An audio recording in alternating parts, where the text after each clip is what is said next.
Irmãos queridos, paz e graça a todos.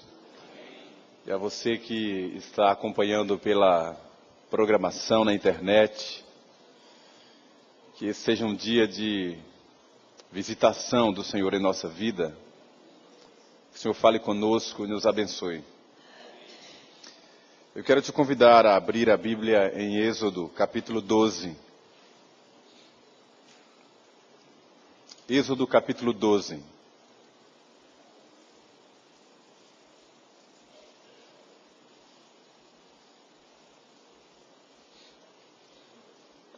E peço a sua atenção a cada frase, cada palavra que vai ser lida nesta hora. Eu vou ler a palavra de Deus. Êxodo, capítulo 12. Disse o Senhor a Moisés e a Arão na terra do Egito: Este mês vos será o principal dos meses. Será o primeiro mês do ano.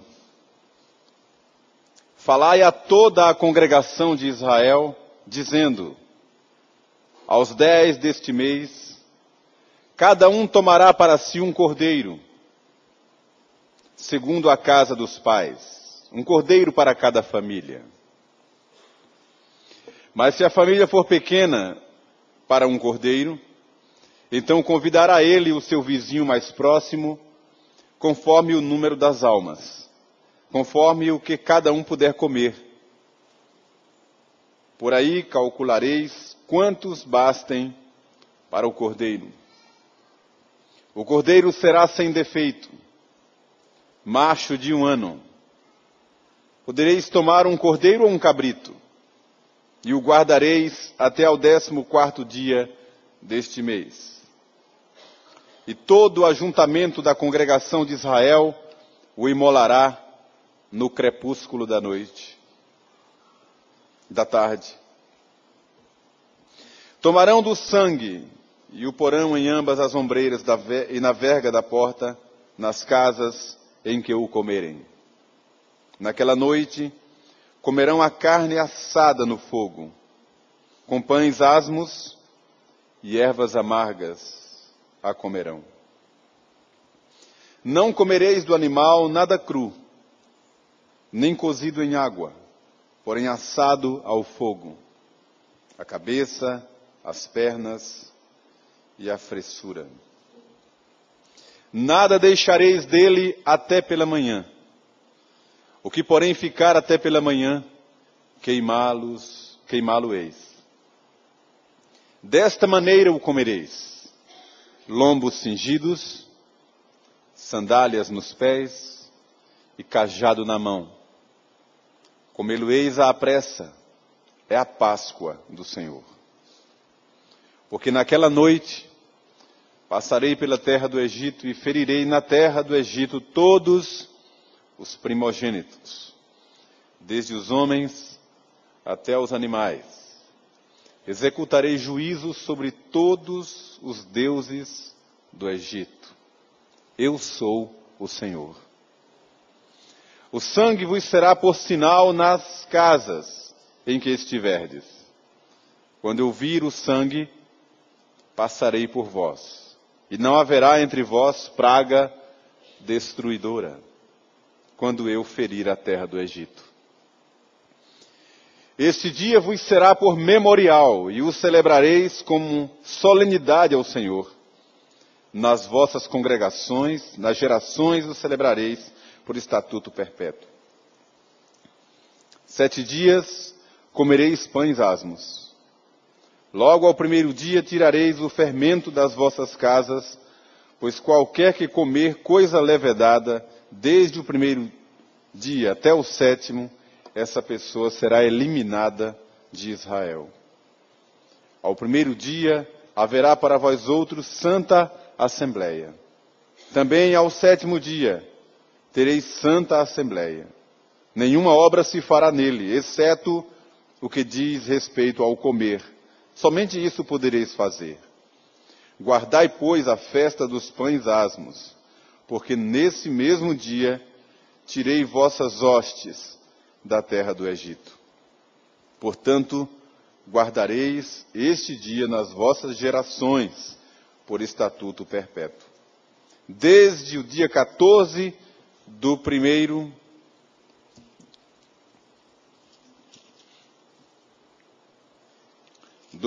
mês, à tarde, comereis pães asmos até a tarde do dia 21 do mesmo mês.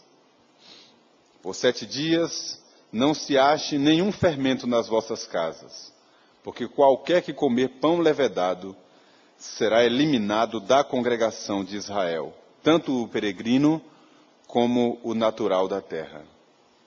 Nenhuma coisa levedada comereis, em todas as vossas habitações comereis apenas pães asmos. Chamou, pois, Moisés todos os anciãos de Israel e lhes disse: escolhei e tomai cordeiros, segundo as vossas famílias, e imolai a Páscoa. Tomai um molho de hisopo, molhai-o no sangue que estiver na bacia, e marcai a verga da porta e suas ombreiras, com o sangue que estiver na bacia. Nenhum de vós saia da porta da sua casa até pela manhã, porque o Senhor passará para ferir os egípcios. Quando vir, porém, o sangue na verga da porta e em ambas as ombreiras, passará o Senhor aquela porta e não permitirá que ao destruidor que entre em vossas casas para vos ferir. Guardai, pois, isto por estatuto para vós outros e para vossos filhos para sempre. E uma vez dentro, na terra que o Senhor vos dará, como tem dito, observai este rito. Quando vossos filhos vos perguntarem: que rito é este? Respondereis: é o sacrifício da Páscoa ao Senhor, que passou por cima das casas dos filhos de Israel no Egito, quando feriu os egípcios e livrou as nossas casas. Então o povo se inclinou e adorou. E foram os filhos de Israel e fizeram isso, como o Senhor ordenara a Moisés e a Arão. Agora vamos a Marcos, capítulo 14. Evangelista Marcos, capítulo 14.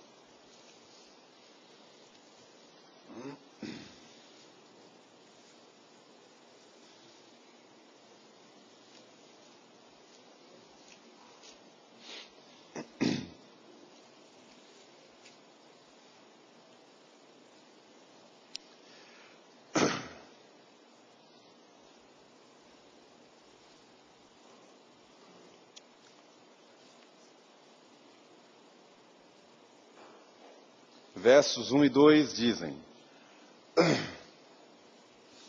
dali a 2 dias era a Páscoa e a festa dos pães asmos. E os principais sacerdotes e os escribas procuravam como o prenderiam à traição e o matariam. Pois diziam: não durante a festa, para que não haja tumulto entre o povo. Versos 12 em diante. E no primeiro dia da festa dos pães asmos, quando se fazia o sacrifício do cordeiro pascal, disseram-lhe seus discípulos: onde queres que vamos fazer os preparativos para comeres a Páscoa? Então enviou 2 dos seus discípulos, dizendo-lhes: ide à cidade, e vos sairá ao encontro um homem trazendo um cântaro de água. Seguiu e dizei ao dono da casa onde ele entrar, que o mestre pergunta: onde é o meu aposento no qual hei de comer a Páscoa com os meus discípulos? E ele vos mostrará um espaçoso cenáculo, mobiliado e pronto, ali fazei os preparativos. Saíram, pois, os discípulos e foram à cidade, e achando tudo como Jesus lhes tinha dito, prepararam a Páscoa. Aí, ao cair da tarde, foi com os 12. E quando estavam à mesa e comiam, disse Jesus: em verdade vos digo que um dentre vós, o que come comigo, me trairá. Verso 22. E enquanto comiam, tomou Jesus um pão e, abençoando-o, o partiu e lhes deu, dizendo: tomai, isto é o meu corpo. A seguir tomou Jesus um cálice e, tendo dado graças, o deu aos seus discípulos, e todos beberam dele. Então lhes disse: isto é o meu sangue, o sangue da nova aliança, derramado em favor de muitos. Em verdade vos digo que jamais beberei do fruto da videira, até aquele dia em que eu hei de beber novo no reino de Deus. E tendo cantado um hino, saíram para o Monte das Oliveiras. Até aqui.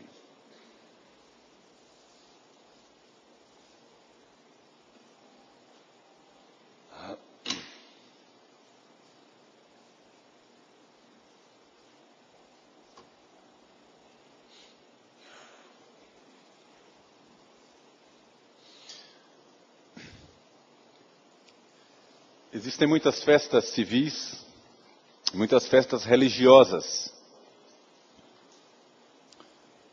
especialmente no nosso Brasil,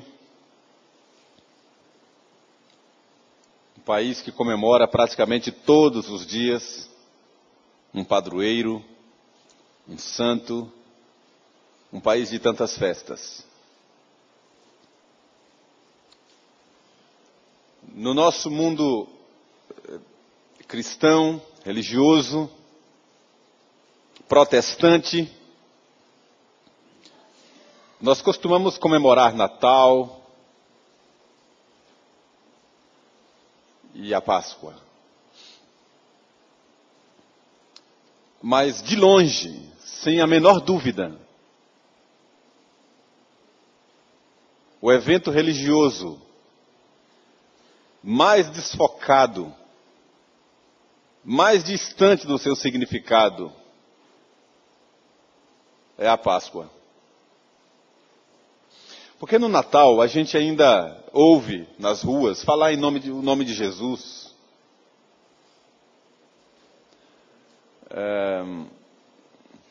Ainda se arma um presépio sobre a forma como o menino nasceu.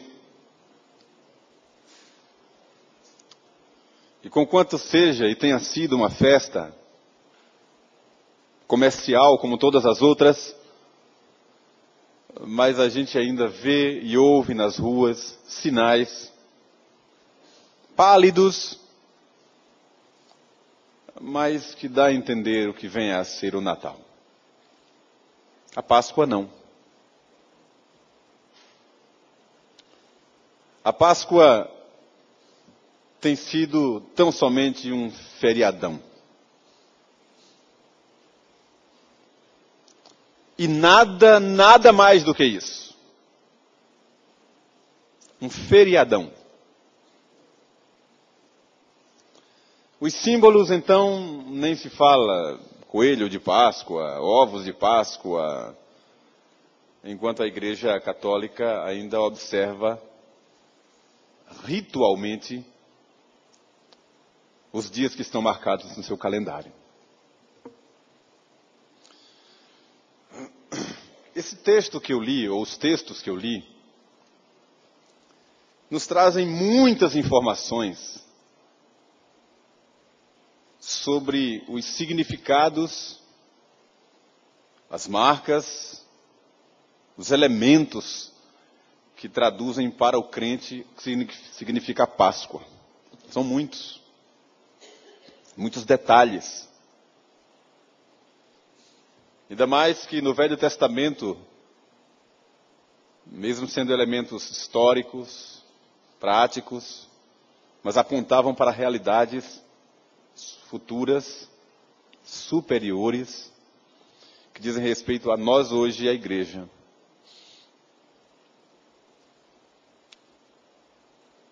Só como exemplo, na instituição da Páscoa, está dito ali que tinha que ser um cordeiro, macho, sem defeito, de 1 ano. E tudo isso tem uma aplicação. Jesus era o Cordeiro de Deus. O Cordeiro perfeito, na maturidade dos seus dias.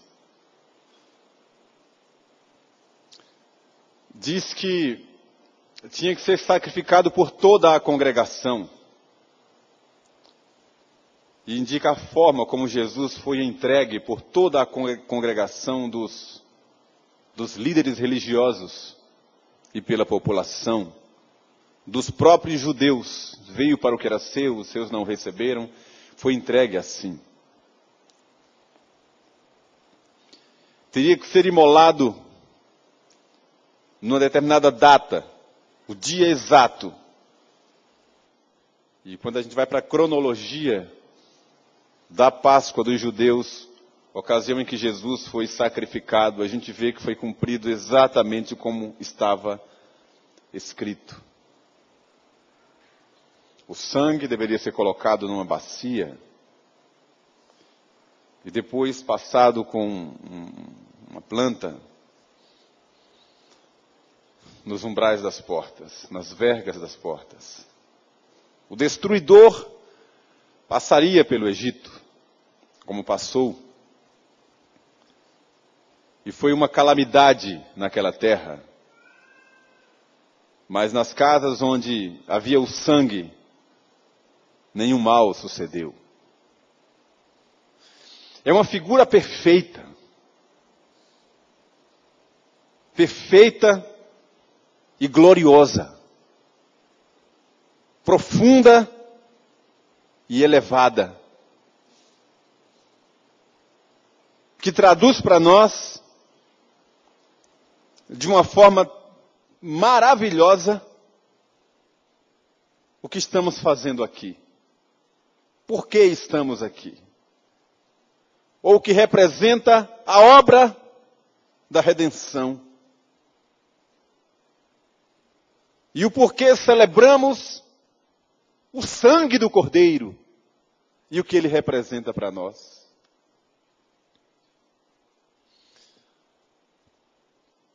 No significado, nos elementos que compõem as marcas da Páscoa, instituída lá no Velho Testamento, tinha que ter ervas amargas, que significavam o amargor de mais de 400 anos de escravidão. Pisando barro, fazendo tijolos, sob intensa opressão.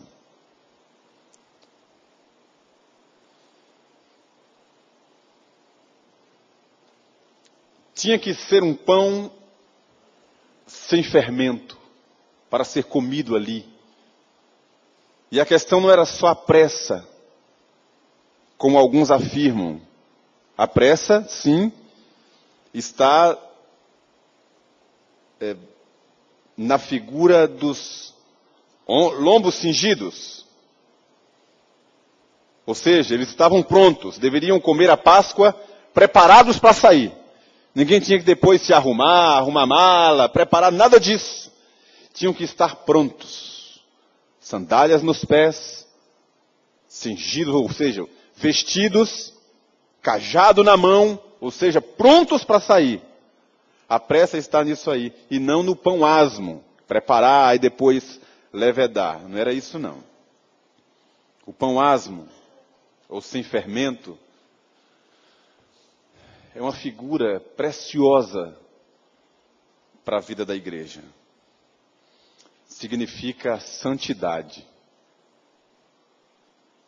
Fermento é uma figura do pecado.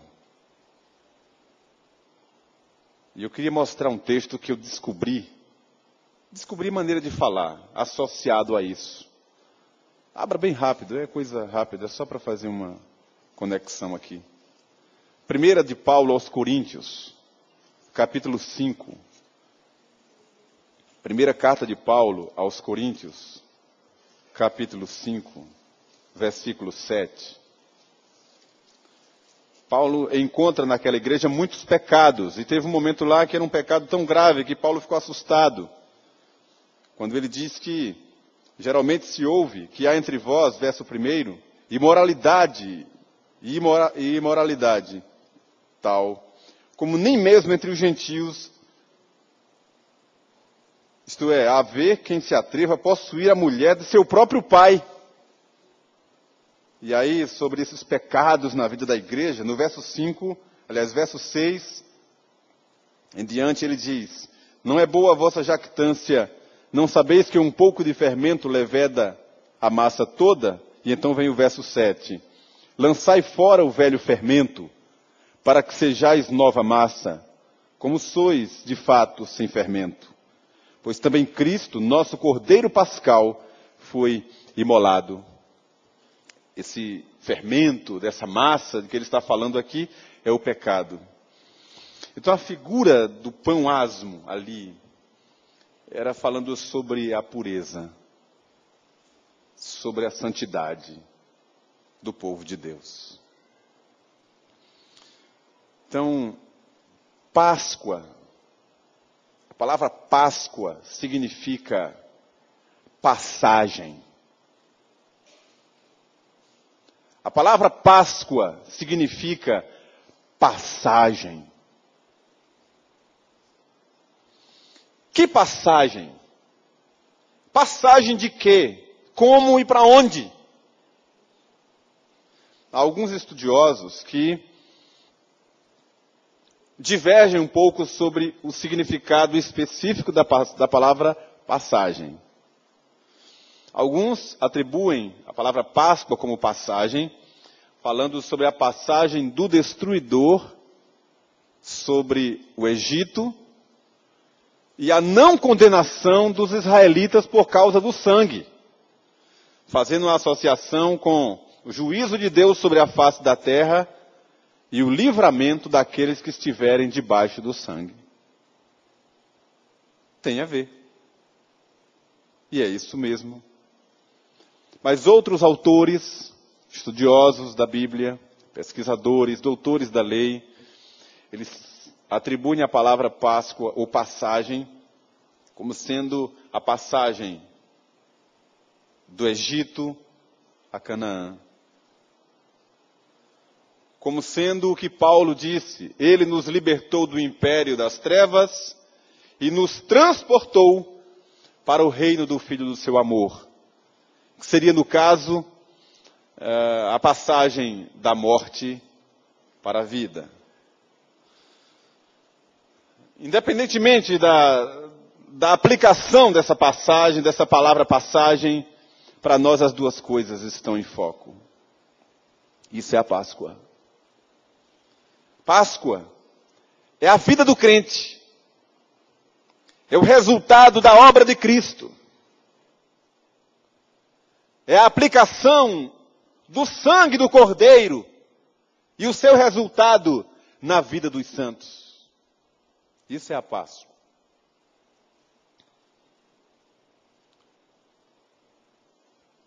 E não um feriadão para a gente descansar.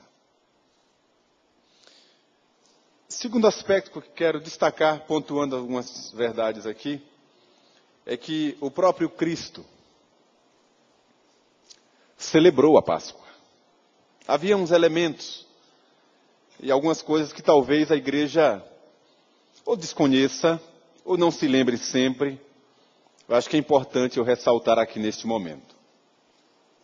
Só como exemplo.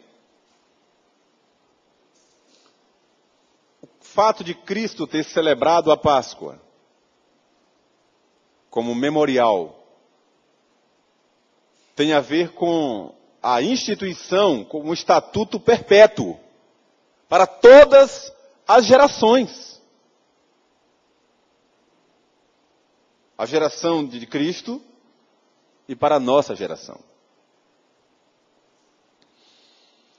O cenáculo, lugar onde Jesus celebrou a Páscoa com os seus discípulos, era um lugar reservado para solenidades. E especificamente para esse tipo de solenidade. Era um lugar muito bem mobiliado, arrumado, com uma mesa muito baixa. Não era uma mesa como a nossa, que a gente se assenta numa cadeira à altura da cintura ou um pouco mais. Mas era uma mesa bem baixinha, cerca de 40 centímetros. E eles costumavam tomar as refeições apoiados sobre o cotovelo.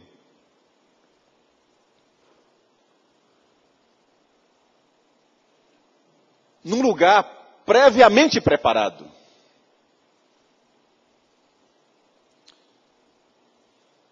E os discípulos prepararam a Páscoa com muita antecedência. E foi com um dia de antecedência ao início da própria Páscoa, que era chamado o Dia dos Pães Asmos. E para o judeu eles faziam um ajuntamento e comemoravam, chamavam tudo de Páscoa. E o que é que constava dessa Páscoa que os discípulos prepararam? Porque quando a gente prepara a Santa Ceia, a gente traz para a mesa o pão e o vinho. Mas eu quero lembrar a vocês que a Santa Ceia, instituída por Cristo, ela foi instituída no momento da Páscoa, ou no ambiente da Páscoa, com os elementos da Páscoa. Eles estavam comendo a Páscoa dos judeus, que era no finzinho da tarde, começo da noite. Eles comiam durante toda a noite. Iam comendo e conversavam e paravam e repetiam o prato várias vezes. Tinha alguns elementos. Primeiro, o cordeiro assado. O cordeiro que era assado era preparado para um número X de pessoas. Porque não podia haver restos. Não podia haver sobras. É um princípio bíblico. Assim como Jesus multiplicou o pão e depois mandou recolher os cestos. Então, se uma família era pequena, deveria chamar o vizinho para que tivesse em torno e no máximo, ou no mínimo 10 pessoas, que era um número razoável para se comer um cordeiro. Então tinha que ter um cordeiro assado. Segundo, ervas amargas, que era um tipo de alface que eles comiam naquela ocasião. Tinha também o pão asmo, ou o pão sem fermento, que foi o pão que Jesus repartiu e deu aos discípulos. E na Páscoa dos judeus, tinha um elemento que não tem lá no Velho Testamento. Foi adicionado depois. Era uma pequena bacia ou um prato com água salgada. Que significava as lágrimas derramadas no Egito. E em determinado momento do ritual, eles faziam referência àquela água salgada, fazendo referência às lágrimas que foram derramadas, mas também ao Mar Vermelho, ao livramento que Deus deu aos egípcios ali. Esses eram os elementos que estavam ali, além do vinho, que eles usavam na cerimônia. E diz a palavra do Senhor que Jesus, durante a Páscoa, comendo a Páscoa com os discípulos, partiu o pão e depois tomou do cálice, falando da nova aliança. Sabe, irmãos, eu fiquei pensando sobre isso. Recebi durante a semana algumas mensagens de Feliz Páscoa, de alguns colegas, de algumas pessoas. Ouvi algumas pessoas se reportando a outros amigos, falando sobre tenham uma Feliz Páscoa.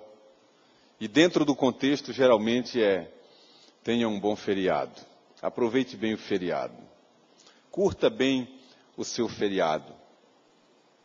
Mas o significado da Páscoa sempre foi e está cada vez mais esvaziado do nosso meio. Falar em Páscoa é falar em sacrifício. Não há como falar em todos esses elementos e não falar em sacrifício. O sacrifício de Cristo e a renúncia que o crente tem que ter. Diária. Eu ouvi alguém dizendo assim, pastor, eu ouvi numa pregação alguém dizendo assim, falando sobre o sacrifício do crente, e o pastor falava sobre isso, e depois eu li na Bíblia que Deus não quer sacrifícios, mas quer obediência. Como é que ficam as duas coisas? Onde entram as duas coisas? Como conciliar essas duas coisas? Qual é a verdade? Deus quer sacrifício ou Deus não quer sacrifício? E eu disse, olha, Deus não quer sacrifício de animais. Nenhum sacrifício ritual. Porque o sacrifício de sangue derramado já foi feito uma vez por todas. Não há mais necessidade. Deus não quer sacrifício. Mas se a palavra sacrifício é o nosso esforço, é a nossa dedicação, é o nosso suor, é a nossa entrega, aí é o que Deus mais exige de nós. A Escritura diz que depois de João Batista, o reino dos céus é tomado por esforço. E todo aquele que se esforçar, entrará nele. E diz que só se pode adorar a Deus com toda a força, todo entusiasmo, toda a mente, toda a alma, com toda a nossa vida, com toda a intensidade. E temos os exemplos dos nossos pais na fé. Todos eles se sacrificaram. Inclusive, muitos deles entregaram a própria vida por amor a Cristo. E isso é fé. Isso é cristianismo. Isso é viver para Deus. É esse sacrifício que Ele exige, a nossa dedicação. Porque não pode haver fé cristã sem cruz, sem morte.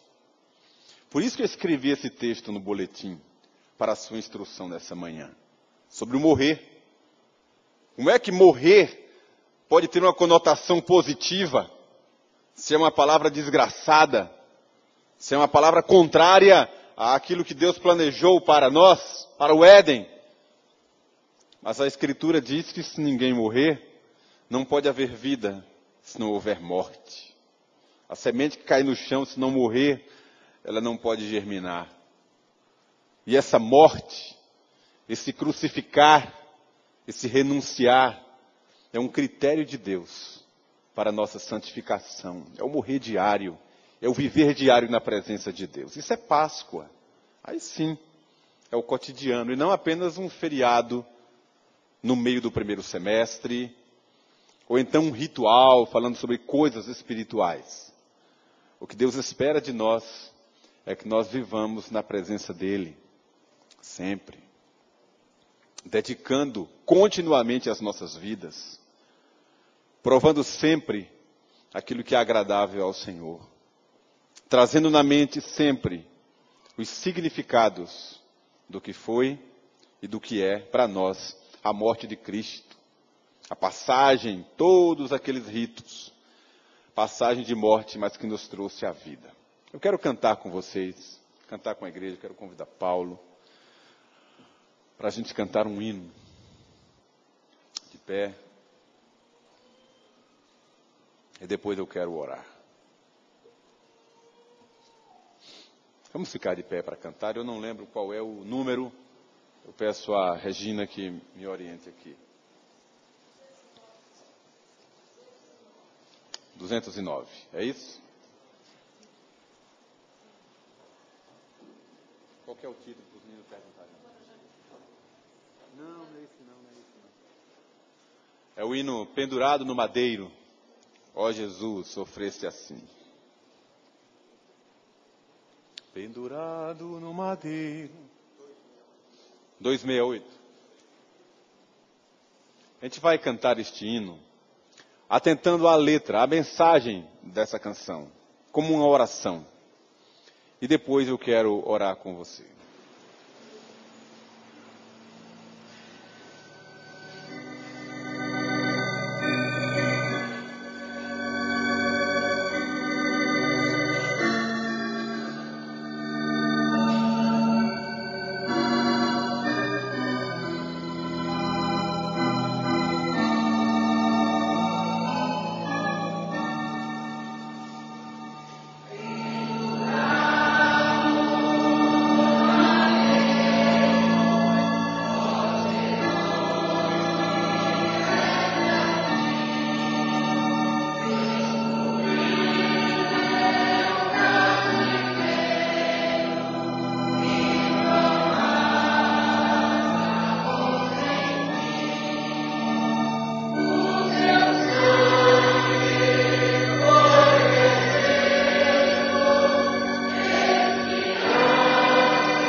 Hino 269, Pureza no Sangue de Cristo, vamos cantar também. Pureza no Sangue de Cristo. Seja bendito o Cordeiro que na cruz por nós padeceu. Vamos cantar também.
Vamos orar, queridos.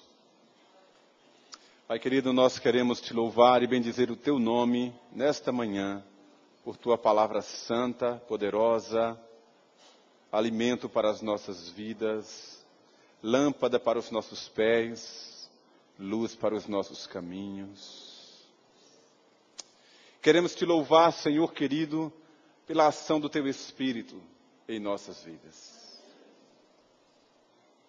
Ó Deus, em nome de Jesus, derrama graça e poder sobre esta geração, sobre a geração dos nossos filhos, para que nós não nos esqueçamos dos teus estatutos,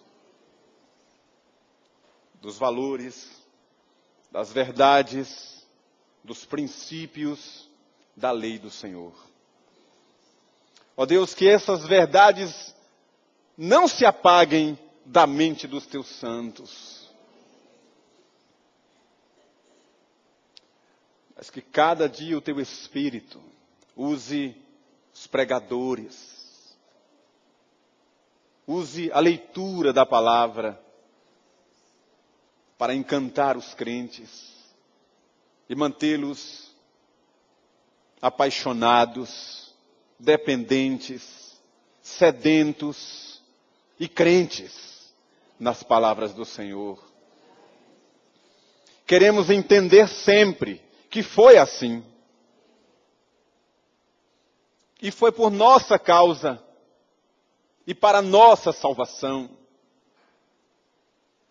Queremos entender que estamos debaixo da proteção do sangue do Cordeiro, hoje, como foi antigamente.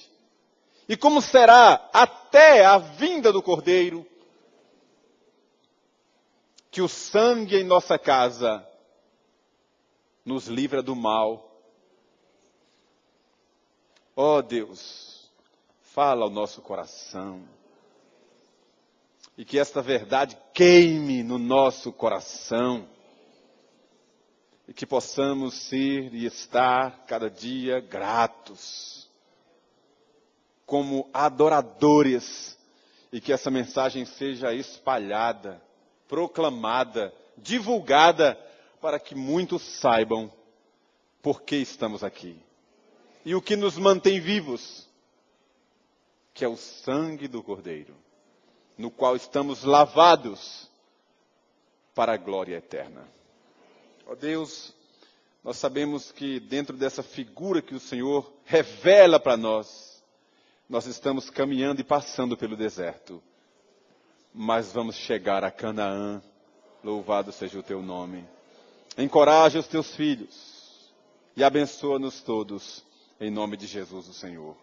Amém. Vamos cantar juntos encorajamento, enquanto consagramos ofertas e dízimos ao Senhor.